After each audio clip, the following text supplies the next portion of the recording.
Welcome back and good morning, Congo Crowley and Congo Cooper. This is Sister Lindsay, and this is day 3 of your math instruction. We're going to continue with our data interpretation unit.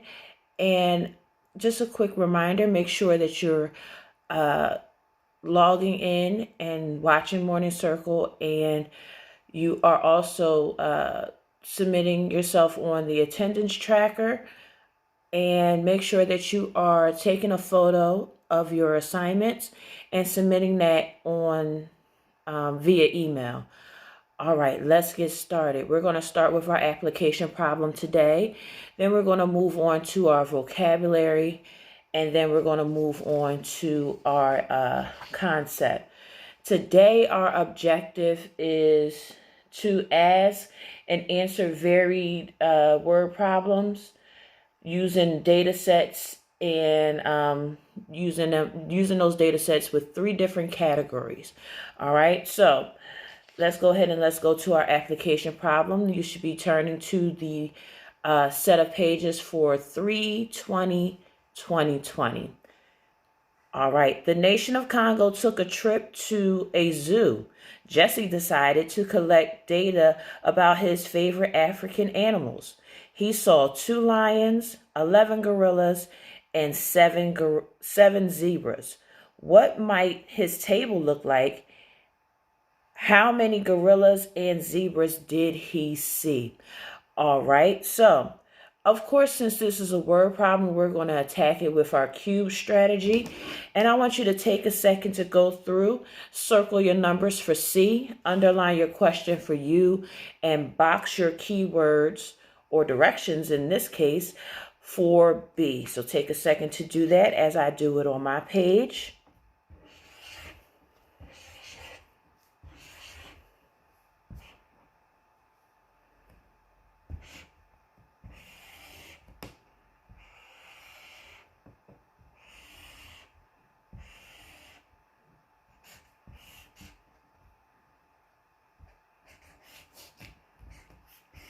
All right, so the numbers that you should have circled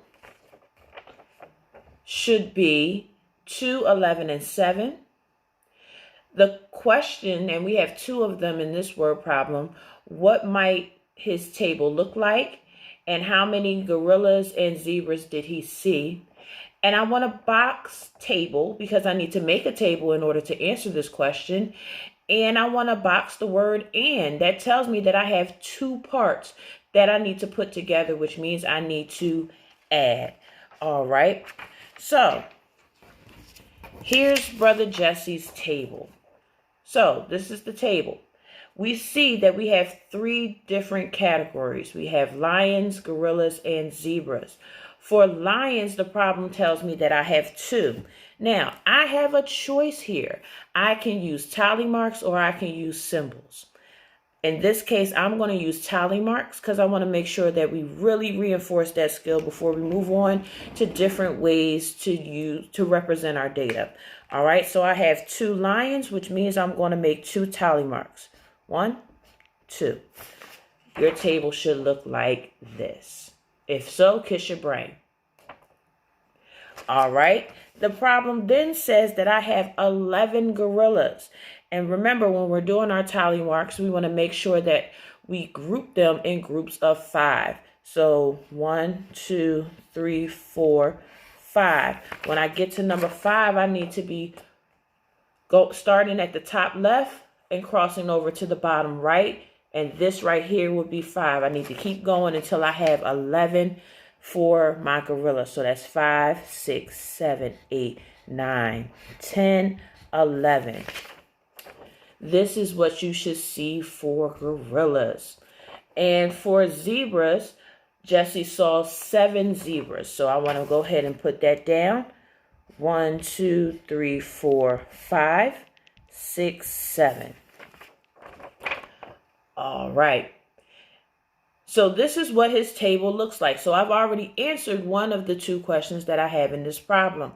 The next question that I need to answer is how many gorillas and zebras did he see? So let's count it out. 5, 10, 11.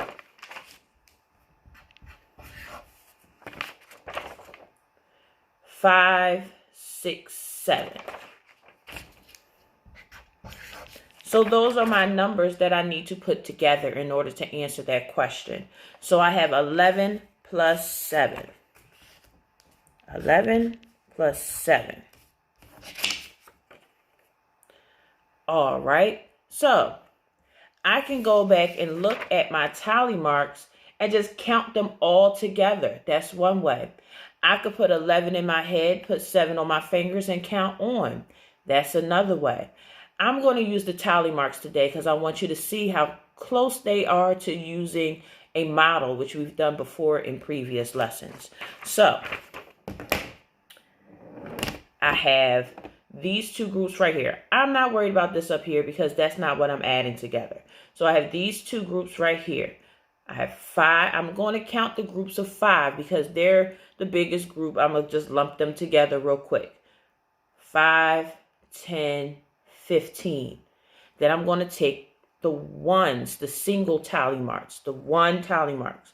So I have 5, 10, 15, 16, 17, 18. So Jesse saw 18 gorillas and zebras when we went to the zoo. So this is what your number sentence should look like, and fill in your answer underneath. Go ahead and make sure that that's all filled out, and then get ready to turn to your exit ticket, and you can just put that to the side while we go to the concept. So today, I'm sorry, not concept, our vocabulary. So today we need to review our vocabulary that we have done so far and add a couple of more to our vocabulary bank, okay? So far we have talked about tally marks, which we just used. And again, that is lines and groups of 5 to show number data. We have symbol, and that represents a number on a table. We have data, which is information collected. We have a table, which is an organizer that clearly shows data. And then we're going to add 2 more. So the next one we're going to add is graph. Graph and table and chart pretty much mean the same thing. So graph is an organizer to clearly show data. And then we have this right here. These squares. So we're going to be using squares with no gaps or overlap. And this is an example of what that would look like. So let's move on into our concept. Today, we're going to make a chart. We're going to make a graph of our favorite fruits, okay? Now, instead of using tally marks or a symbol, I want to use squares. Now, I need to make a connection with something that I previously learned. If I take a look at these squares, they look kind of like the centimeter blocks that we just got finished using when we were doing measurement. So I know that they're all the same size, and I know that when I'm using them, I'm kind of looking at it through the glasses of length. Okay, so how long my bar is going to tell me how many I have in that category. Okay, so here's my table for our favorite fruit. Okay, so I have 3 categories here: strawberry, watermelon, and apple. Okay, so let's say that out of the Congo nation, I have 4 students whose favorite fruit is strawberry. In order to do this with our squares and show that I have 4 students who like strawberries, I'm going to draw 4 squares. Now I need to make sure that these squares have no gaps and no overlap. Okay, so when I draw these squares, I'm going to put them side by side. Now, if we think about that like measurement, I'm going to line up the endpoints of my square so that they're right next to each other. Okay, so here's my first square. That's 1. Line it up. That's 2. Line it up. That's 3. Line it up. That's 4. And you should have a bar that has 4 squares. So that tells me I have 4 scholars whose favorite fruit is strawberry. Now, let's keep moving. In the Congo in the nation of Congo, I have 6 students whose favorite fruit is watermelon. So I'm going to do the same thing. Remember, our squares have no gaps, no overlap. Okay, they're side by side. I'm lining up these endpoints just like we did with our measurement. So I have 6 scholars whose favorite fruit is watermelon. So I'm going to draw 6 squares. 2, 3, 4, 5, 6. No gaps, no overlap. And in my third category, I'm going to show that there are 2 scholars whose favorite fruit is apples. So 1, 2. And there's my bar at the bottom. So if I take a look and I think about it like length, then I can see which one has the most. The one that has the most has the longer bar, has the longest bar actually, and that would be watermelon. If I wanted to see which one had the least, then I look at the shortest bar. So these are words that we all learned during measurement that we actually are carrying over into data interpretation. So when we use this type of graph, we're actually looking and seeing which one is the longest, and that tells me which one has the most, which one is the shortest, that one tells me which one has the least, and then I can also count the squares in that bar. Yay, bo, yay, bo. If you made that connection, kiss your brain. All right, so let's take a look at our exit ticket. I'll give you a second to get to that.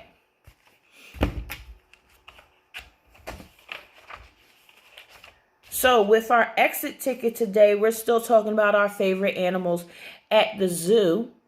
And you're going to use squares with no overlap, no gaps or overlap to organize the data from the pictures. Line up your squares carefully. All right, so you want to make sure that you're paying close attention to make sure that there's no gaps and no overlap in your squares. You're going to take a look at the picture towards the right. You're going to take a look at the picture.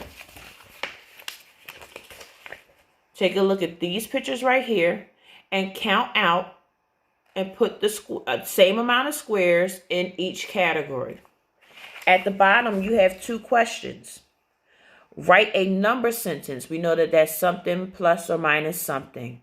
All right. So write a number sentence to show the total number of total students. Write a number sentence to show how many total students were asked about their favorite animals at the zoo. So if I have 3 categories, should I have 3 numbers that I'm putting together? If you said, yes, Sister Lindsay, I should have 3 numbers that I'm putting together in this number sentence, kiss your brain. The number 2 says, write a number sentence to show how many fewer students liked elephants than giraffes. So I hear a lot of words in that question that are telling me to compare. All right. I hear fewer. When I hear that ER at the end of a word, that's telling me I need to compare. So I'm going to not add, I'm going to subtract. I'm going to subtract to find the difference, and that's going to allow me to compare those 2 numbers. So the 2 numbers I need to compare are the number of elephants and the number of giraffes. And I'm going to write a number sentence that shows me that I subtracted. All right.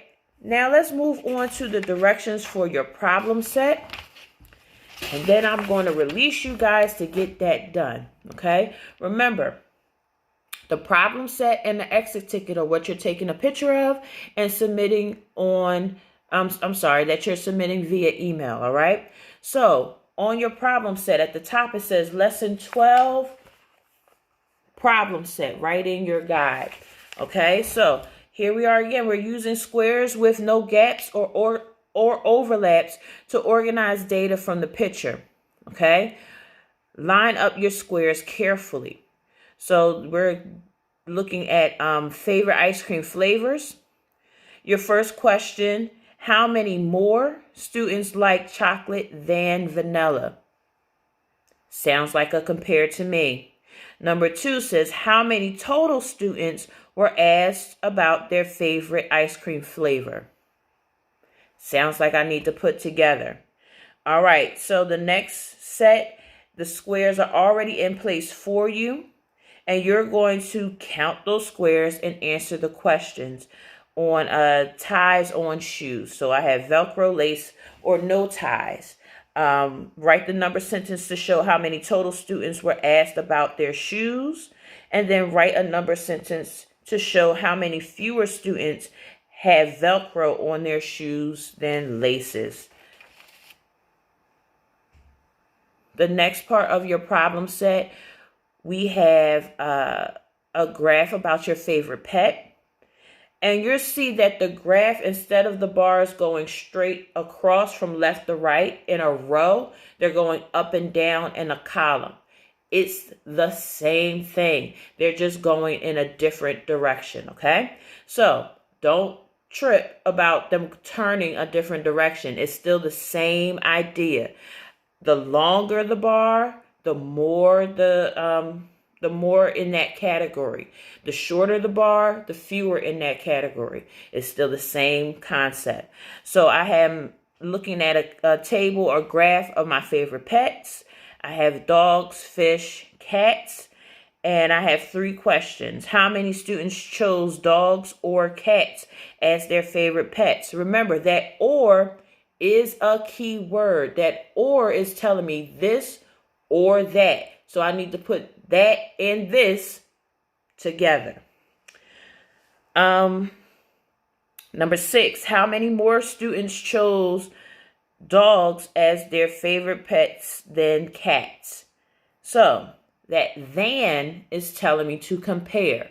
So I'm comparing dogs and cats. And we know when we're comparing, we need to find a difference. In order to find a difference, I need to subtract. How many more students, number 7, how many more students chose cats than fish? Sound like the last problem you just did? Follow those same steps, that same thought pattern to answer that next question. All right, you are released to complete your problem set. I look forward to seeing your work in via email. Congo Crowley, I'm looking forward to seeing your work. Please submit your work as soon as possible. Congo Cooper, looking forward to seeing your work. Please submit your work as soon as possible. I will see you again on Monday, and we'll be starting a new unit on place value. So get ready to kind of shift gears come Monday. See you soon, and bye.